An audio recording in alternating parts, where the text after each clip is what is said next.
Welcome to another deep dive. Today, we're really going deep, not just scratching the surface. We've got this whole stack of sources you shared, articles, notes, all sorts of things, and we're diving into this, well, frankly, astonishing collection of facts about countries all over the world. Our mission really is to pull out the most important stuff, the most surprising bits. Get ready, because even places you think you know, they've got hidden sides. Exactly, and that's what we want to give you. Kind of a shortcut, to being genuinely well-informed, packed with those aha moments you just don't get from a quick skim.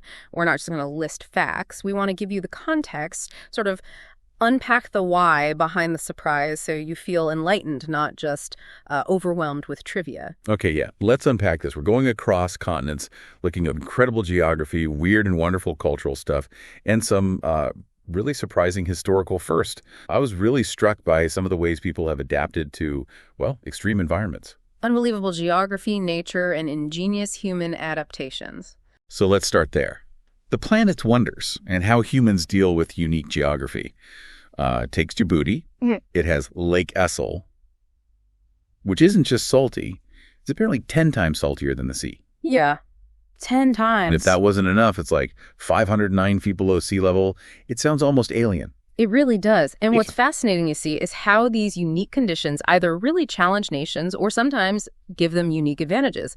Like in Bahrain, for instance, they've actually created Dive Bahrain. It's the world's biggest underwater park. Underwater park? How big? Over 25 acres. They've combined natural reefs with artificial stuff, basically turning their marine environment into a huge attraction. Pretty smart. Wow. Okay. And then you've got Finland, which is doing the opposite of eroding land, right? Yeah. Actually rising. That's right. Yeah. It gains about 0.3 to 0.35 inches a year. It's this thing called post-glacial rebound. Is it glacial? Rebound. Yeah. The land's basically bouncing back up very, very slowly after the massive ice sheets melted thousands of years ago. It adds up, though. Adds about 200 football fields of new land every year. 200 football fields. Yeah.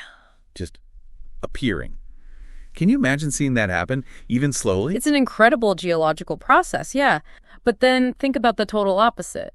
The Maldives, lowest country in the world. Highest point is just 8 feet above sea level. 8 feet, wow. So the implication for rising sea levels is, well, immediate and terrifying. Remember back in 2009, they held that underwater cabinet meeting? Oh, I do remember that, yeah. That wasn't just a stunt. It was a very loud alarm bell for the whole world, showing how climate change isn't abstract data for them. It's an existential threat now, forcing them into really unusual actions. Yeah, that underwater meeting definitely got attention.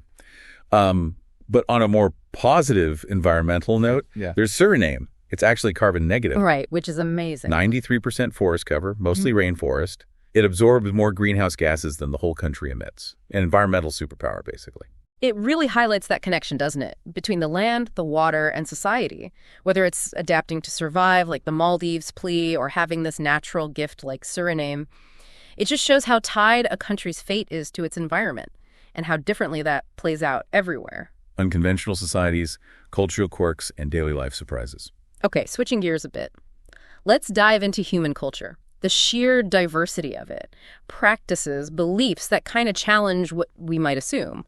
Like Afghanistan. Its flag has changed more than any other country. Get this, over 25 times since 1919. What does that even signal? It's more than just a quirky fact, isn't it? It's like a visual record of intense political instability. It really shows how fragile national identity can be when there's constant conflict shifting power. It's a potent symbol. Now, look at Armenia. Totally different vibe.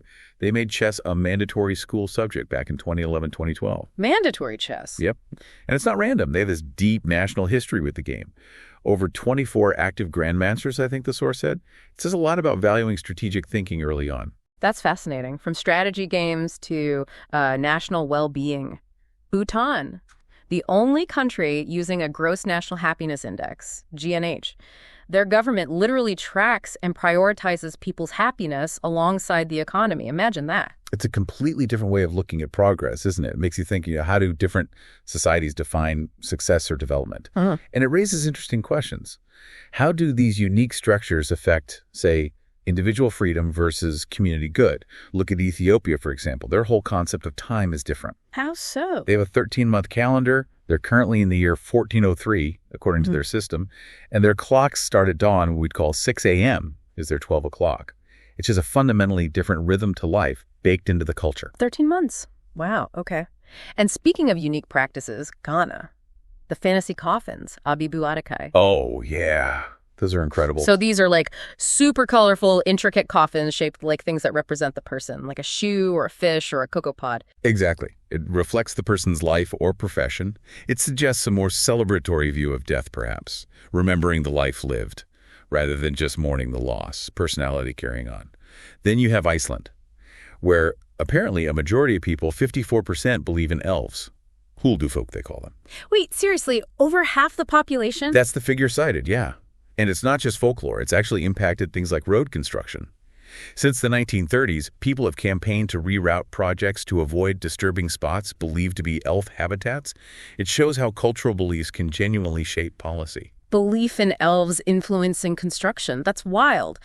Okay, and for a real community focus, Rwanda has Umuganda. It's a national holiday, last Saturday of every month. And everyone, well, almost everyone, participates in mandatory community cleanup from 8 to 11 a.m. That's right, it's mandatory. And it's apparently made Rwanda the cleanest country in Africa. Though, as you mentioned, the source notes there are fines if you don't participate. Right. Still, it really emphasizes that collective responsibility idea. Absolutely. Yeah. And all these examples, from mandatory chess to national cleanup days, they show how diverse values, education, environment, community get woven right into daily life. They're not just quirks. They're fundamental expressions of what a nation prioritizes, shaping everything from how they mark time to how they, to clean their streets. Surprising inventions, historical firsts, and enduring legacies. All right, let's shift again. Let's look at countries that left unexpected marks on history. Inventions, firsts, things that lasted. Did you know iced coffee, Mazagran it's called, was invented in Algeria? I did not know that one. Yeah, French soldiers, 1840. Needed something to beat the heat. Makes you wonder how many everyday things started somewhere totally unexpected. It's true, and it's fascinating how these seemingly small things can just ripple out globally for centuries. Take Barbados, often called the birthplace of rum. Started as Kill Devil, apparently. Kill Devil, strong name. Right. Made from sugarcane. It started local, but then boom, global industry. Shaped economies, trade routes, everything. And for stuff we use literally every day. We owe ancient Egypt. Apparently, they invented things like deodorant, toothbrushes, and toothpaste. Modern hygiene essentials. Pretty fundamental contributions, wouldn't you say? Definitely. And for tech folks, Greece, home to the world's oldest known computer, the Antikythera mechanism, 2,000 years old. Yeah, that thing is mind-blowing. It wasn't simple either. Complex gears used to predict astronomical movement. It just changes your whole picture of what ancient tech could do. It really does. Okay, fast forward quite a bit.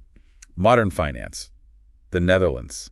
1602, the Dutch East India Company introduced the first shares in stocks to fund their ships. So the whole idea of a stock market basically started there. Yeah. If you invest today, you can trace it way back to the Dutch East India Company. Incredible how these firsts stick around. And speaking of firsts with huge impact, New Zealand, first country in the world where all women got the right to vote way back in 1893. 1893, that's really early. Decades before many other places. Decades. A massive step for universal rights. Really pioneering. And for sheer endurance, San Marino claims to be the world's oldest republic, founded way back in 301 AD. And it has the oldest active written constitution from 1600. That kind of stability is just rare. Extremely rare. Then you get completely different kinds of legacies, or maybe just oddities. Turkmenistan, apparently there's a law banning black or dirty cars in the capital. Ashgabat, the city of white marble. Only spotless white or silver cars allowed. Seriously. You can get fined for having a black car or a dirty one. That's what the source indicates, yeah.